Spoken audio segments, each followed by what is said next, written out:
nego. Saya katakan beliau ini seorang negosiator yang cukup keras juga itu.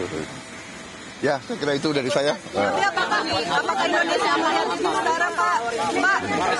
Beberapa barang dari Amerika Pak? Kenapa? Boeing gitu-gitu kalau Presiden Trump bilang. Ya, memang kita kan perlu untuk membesarkan Garuda.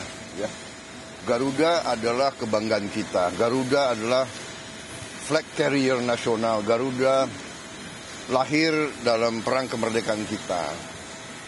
Jadi Garuda harus menjadi lambang Indonesia. Kita bertekad, saya bertekad untuk membesarkan Garuda, dan untuk itu ya kita butuh pesawat-pesawat baru, ya. Dan saya kira nggak ada masalah karena kita butuh.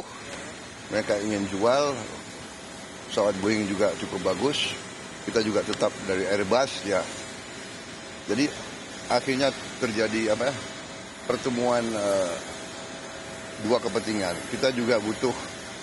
Sebagai contoh, kita masih impor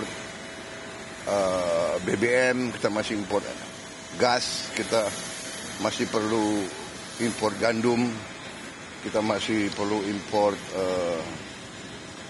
kedelai dan sebagainya. Jadi akhirnya kita bisa dapat suatu titik pertemuan. Pak, tapi untuk menghindari defisit gimana Pak?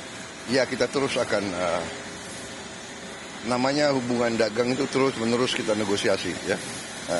Ada rencana kunjungan ke sana, Pak? Kemana? Ke Amerika. Beliau katakan mungkin sekitar September, Oktober. Ya.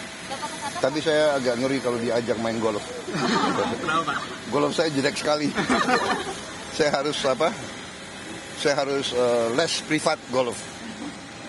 Dulu bagus, sekarang udah nggak bisa lagi. Ya. Hasil pertemuan ini apakah bagi Indonesia apakah tetap akan menentukan dalam jangka panjang dengan kita membebaskan Amerika, membebaskan pajak Amerika 0% gitu Pak?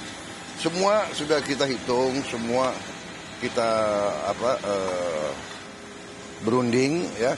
Kita juga memikirkan yang penting bagi saya adalah rakyat saya. Yang penting saya harus lindungi pekerja-pekerja kita. Walaupun kita juga punya sikap, ya. Ini tawaran kita nggak mampu memberi lebih. Tapi yang penting bagi saya pekerja-pekerja kita aman, dan saya sangat optimis ekonomi kita dalam kondisi yang kuat, kondisi yang bagus, ya kan.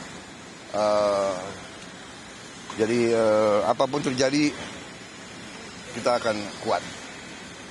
Terima kasih. Kenapa?